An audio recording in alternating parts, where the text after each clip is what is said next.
मारा है, मेरी बेटी को मारा है। मैं शनकैरी थाने में रिपोर्ट भी करवाई है, DPO साहब से भी दरख्वास्त दी है, उस पर भी हम कुछ भी नहीं हुआ। लातों मुक्कों और शटरंग की बलियों से मुझे मारकर मुझे मुर्दा हालत में छोड़कर मेरे मुंह में इन्होंने मट्टी डालकर ये उधर से फरार हो गए। बिस्मिल्लाहिर्रहमानिर्रहीम, मैं मीर अब्दुल गुलजार और आप देख रहे हैं DMM न्यूज़। आज की जो दास्तान है वो इंतहाई करब और दर्दनाक है, जो मैं आप नाज़रीन के सामने पेश करना चाहता हूँ कि वो जुल्म होता है जब वो उरूज पर होता है तो अल्लाह ताला की तरफ से एक कार और गज़ब की शक्ल अख्तियार करती है। मेरे साथ मौजूद है इस वक्त साजिद वल्द मलकमान। ये साजिद वल्द मलकमान तमात शनकैरी के करीब नवाई इलाके से इनका ताल्लुक है और बाबर इनका भाई है। इनके साथ कुछ इस तरह का वाक़यात गुज़श्ता कई सालों से पेश आ रहे हैं। इनकी दर्द भरी दास्तान इन्होंने जो अपनी ज़ुबानी हमें बयान की वो भी आपके सामने।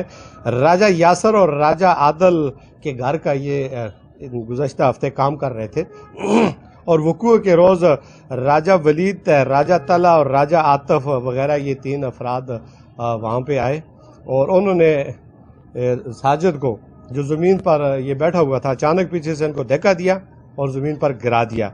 अब वजह तनाज़ा उस वक्त तो बताई नहीं, लेकिन बग़ैर वजह तनाज़ा के इन्होंने मारना पीटना शुरू कर दिया।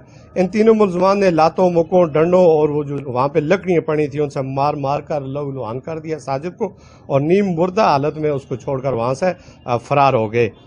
और उसके बाद इनका भाई बाबर जब अचानक वहाँ पे पहुँचा तो उन्होंने इनको मुर्दा हालत में उठाया और अस्पताल ले गए। असूल इंसाफ के लिए दरख्वास्त थाना शनकैरी में दी, जो अब तक उस पर कोई अमल दरामद इसलिए न हो सका कि उन्होंने FIR को मेडिकल रिपोर्ट से मशरूत कर दिया और मेडिकल रिपोर्ट जो है वो अभी तक नहीं मिल सकी।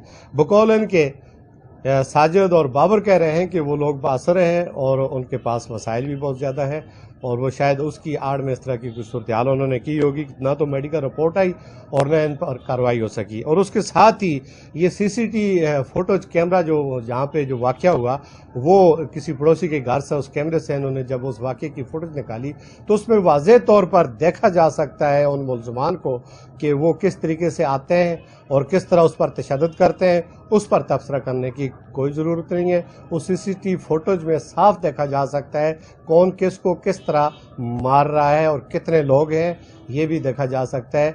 तो हम बाकी जो हालात हैं वो इन्हीं से जानना चाहेंगे। बाबर आपका नाम है जी। बाबर, ये असल क्या हो मामला क्या है, ये आपका तनाज़ा किसके साथ है? हमारा तनाज़ा राजा मस्कीन, राजा वारस, राजा अरशद।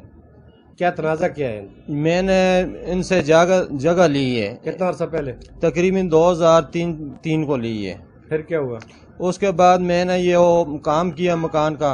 ये रास्ते से जब ये जाता हूँ तो ये गालियाँ निकालते हैं, मारते हैं, पीटते हैं। मुझे मारा है, मेरी बेटी को मारा है। मैं शनकैरी थाने में रिपोर्ट भी करवाई है, DPO साहब से भी दरख्वास्त दी है, उस पर भी हम कुछ भी नहीं हुआ। अभी मेरे भाई को मारा है तकरीबन हफ्ते वाले दिन। साजिद को मारा है। साजिद से पूछते हैं जी। साजिद, आपको किस तरह आप क्या कर रहे थे वहाँ पे? मैं वहाँ पे चाय पी कर बैठा हुआ था और राजा वलीद और राजा तलहा आए, मुझे उन्होंने मारा है। और उसके बाद राजा आतफ आए, इन्होंने मुझे लातों, मुक्कों और शटरंग की बलियों से मुझे मारकर मुझे मुर्दा हालत में छोड़कर मेरे मुंह में इन्होंने मट्टी डालकर ये उधर से फरार हो गए। और बाद में अपने कज़न को राजा आतफ बताता है कि जाओ आप देखो उसको, मैंने तो उसको मार दिया है, आप जाकर उसको देखो कि वो जिंदा है या मर गया है। यही पहुंचाया और उसने उठा के मुझे मुर्दा हालत में अस्पताल में ले आया। आपका उनके साथ तनाज़ा क्या है, वो क्यों आपको मारते हैं? ये हमने राजा रंगज़ैब से और राजा मस्कीन से ज़मीन ली थी। अभी कई अरसा पहले हमारी पैदाइश भी इधर की है और हमारे साथ इनका कोई वास्ता नहीं है, कुछ भी नहीं है। पहले भी ये झगड़ा हुआ था हमारे भाई के साथ और अभी हमें भी ये कह रहे हैं। हमने उनको बोला था कि भाई अगर आप हमें देखना नहीं चाहते तो रहना नहीं देते, हमें जगह के पैसे दे दो। तो उन्होंने कहा कि भाई आपके किस चीज़ के पैसे, आपकी ये ज़मीन जो है या आपके इंतकाल आपके नाम पर ही नहीं है। मैंने उनको बोला कि हमने राजा रंगज़ैब से यह ज़मीन ली है और वो इधर जिंदा है। तो फिर कहते लगे भाई हम आपको उस वक़्त आप ऊपर के पैसे नहीं, तमीरात के पैसे नहीं देंगे, आप इधर से भाग लो। तो अभी हफ्ते वाले रोज़ उन्होंने मुझे इस हालत मार के मुर्दा हालत में। तो अभी मेरे भाई मुन्ना उर्फ मोहम्मद नियाज जो शनकैरी अरफान इलेक्ट्रिक स्टोर पे काम कर रहे हैं, अभी राजा आतफ ने उसको धमकी दी है कि मैं उसको भी कत्ल करूंगा। हमें खतरा है जान माल का और हमें इंसाफ चाहिए। تو اس سے پہلے ہم تھانے سے بھی ہمیں کوئی انصاف نہیں ملا. ان کی اصل صورتحال یہ ہے کہ زمین جو ان کے پاس ہے راجہ مسکین نے جو فروخت کی تھی 2003-04 میں، اس زمین کا موقع جو ہے وہ ان کو جس جگہ بھی یہ آباد ہے اس کا خسرہ اور ہے، اور جو انتقال کے اندر درج ہے، انتقال جو ان کا فرد بنا ہوا ہے اس کے اندر وہ خسرہ نمبر اور ہے. اصل تنازع ان کا خسرات کا ہے جس میں محکمہ مال بھی اس میں ملوث ہے. جب کسی کے ساتھ اگر اس طرح کی صورتحال پیش آئے تو محکمہ مال کو بھی خدا کا خوف کرنا چاہیے کہ جو زمین ان کو موقع پہ دی جا رہی ہے خسرہ بھی اسی کا ہونا چاہیے، تاکہ اس طرح کے حالات پیدا نہ ہو.